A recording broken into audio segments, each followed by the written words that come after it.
What would you say has been and continues to be your personal creed?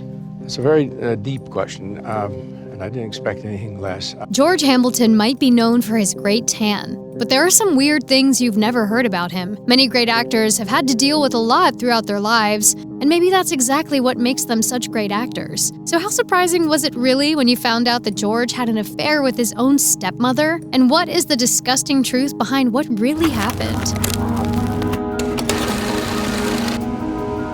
George Hamilton has had an acting career for almost as long as he's been alive. It was obvious he was going to be a star from the moment he was born, and his charm and talent surely helped. George was born in Tennessee, and he was the middle child of 3 boys.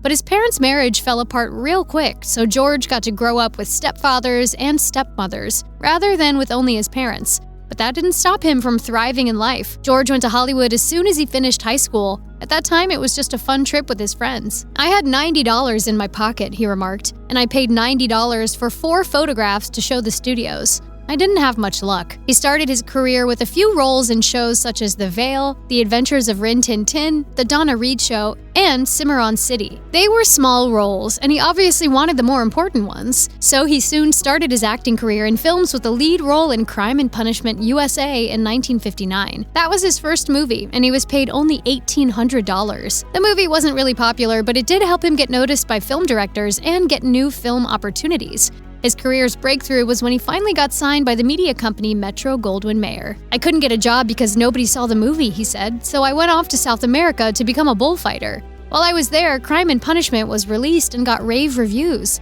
MGM saw it, and my agent told me to come back. MGM wanted to sign me to a contract. It paid $500 a week." This was when George kept acting in movie after movie until he hit the jackpot with Where the Boys Are, which still remains one of his most familiar and popular films to this day. George's looks and personality definitely overshadowed his hard work, but we can't say he wasn't devoted to making the most out of his career. He wanted to try everything out, and he did. George wanted to play more serious roles, so he was cast in Angel Baby. Then he wanted to change his image, so he played in the Western movie A Thunder of Drums for a change. He also decided to give television and producing a try as well. You name it, he's done it. We have to mention his role in The Godfather Part 3. Even though he wasn't in the better ones, it is still a pretty good role. George was also part of the 2nd season of Dancing with the Stars, despite the fact that he didn't want to at first. "When I heard it was a ballroom dancing show, I wasn't very interested," Hamilton said.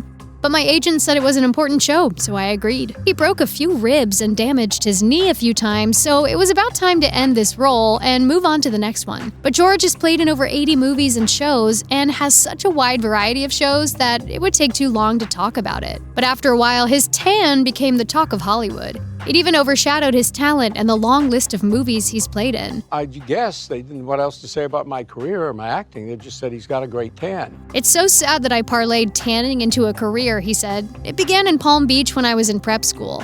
After the second day at the beach, I got a lot of attention. Somehow it came to me that I looked better with a tan. I can tan quickly. What takes people hours to do, I can tan in half an hour."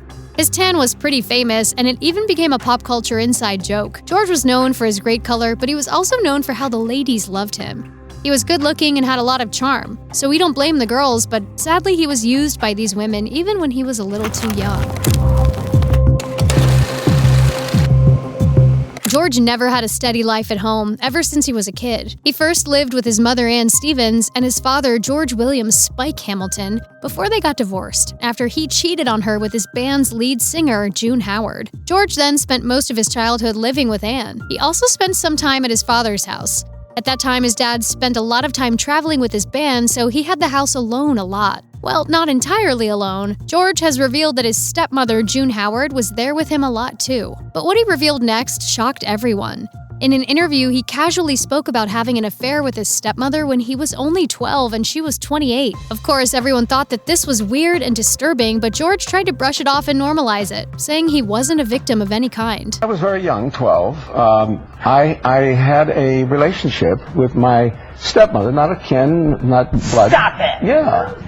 I How always old is liked she? older women. How old are you? You were 12. How old is she? She was about 28, 30. Oh, this is like the And teacher your father thing. never knew. My father never knew, and it was something that I would think could be very, if you were going to a You were therapist. really 12? Yeah, she was She was 12. when she was 12. Yes, I Did your father find out about it? Yes. But my father never knew about it, and It was a very strange thing, but it was very normal and strange. She didn't make me feel bad about it. It wasn't dirty. George, normal, George. It's molestation. Let's call it what it is. Molested? Yes, you are. Damn, I'm down for it again. This all happened when his father was away and George was laying in the living room. That's when June walked in wearing a robe and lay next to him. Hamilton said that June said she only wanted to cuddle with him and he didn't feel abnormal about it. One rainy day when my dad was at work, I was lying on the daybed in the living room where I had been sleeping. June, in a nice blue peignoir, came over to join me. She didn't say anything, she just lay down beside me for a while, then mentioned something about cuddling. And we all know what happened next and that it was pretty illegal. He said, what followed was as natural as the birds and bees neither of my parents had gotten around to telling me about. When the interviewer Joy Behar went on to tell George he was molested, he just laughed it off and said he would be down for it again. He clearly doesn't think what June did was wrong, considering he was too young to tell apart right from wrong. George also said he didn't even feel bad about doing this to his father, since June was the woman he cheated on George's mother with, and she was the one who home-wrecked their marriage. There was nothing film noir about it other than the hard fact that I had just betrayed my father and had sex with my stepmother. Not that there was anything maternal about June. I didn't feel any family ties to her. I was without guilt even toward my father, George said. Their first affair was when he was 12, and then he followed it up again after he was all grown up and became an actor. It actually went on for when I was 12, and then strangely enough, when I was of age, and I was an actor in Hollywood, I met her again. She was as beautiful as she, and we had a sort of follow-up. George was asked where his father was when they were having that second affair, to which he replied with, This time, Where's your father in all of this? my father passed away in the middle of it. A child psychiatrist said that he was getting revenge on his father when he cheated on his mother, which makes perfect sense. But then again, he was only 12, and June was the one who approached him. He was just a child, and June took advantage of that. But it turned out that he remained the same ladies' man even when he grew up. As he became more popular, Hamilton was known for dating some of the prettiest girls back then, including Elizabeth Taylor. Some of the other women he's dated include Kimberly Blackford, Danielle Steele, Denise D. Lewis, Liz Treadwell, Pamela Curran, Britt Eklund, Jean Moreau, and Vanessa Redgrave. I like women because women bring into my life amusement and fantasy and fun, he said. Hamilton even dated Linda Bird Johnson, daughter of President Johnson, and there were also rumors that they were going to get married. George was definitely a playboy back then. I think the last thing LBJ wanted was to have an actor in the family, Hamilton observed, but I had an extraordinary time with him. I went hunting with him on his farm. I liked him. His humor was extraordinary, but it was barnyard humor. It was hard for him to follow John Kennedy, who was so smooth and eloquent. But in the end, the only woman he actually got to marry was Alana Stewart in 1972. And their marriage only lasted 3 years before they divorced in 1975. They had a son together who turned out to be George's only soft spot. He never learned how to love women the right way, so he used all that love for his children. I wish I had been the marrying kind, but I wasn't, George wrote in his book. I don't use the phrase, I love you very often, but I say it every time I talk to my children. Mom was right. There is no love like the love you feel for your children. When you first see George, all you see is that gorgeous tan that hasn't left his skin for decades, but there is more underneath all that. You see a ladies' man. We see a young boy who was taken advantage of when he was only 12.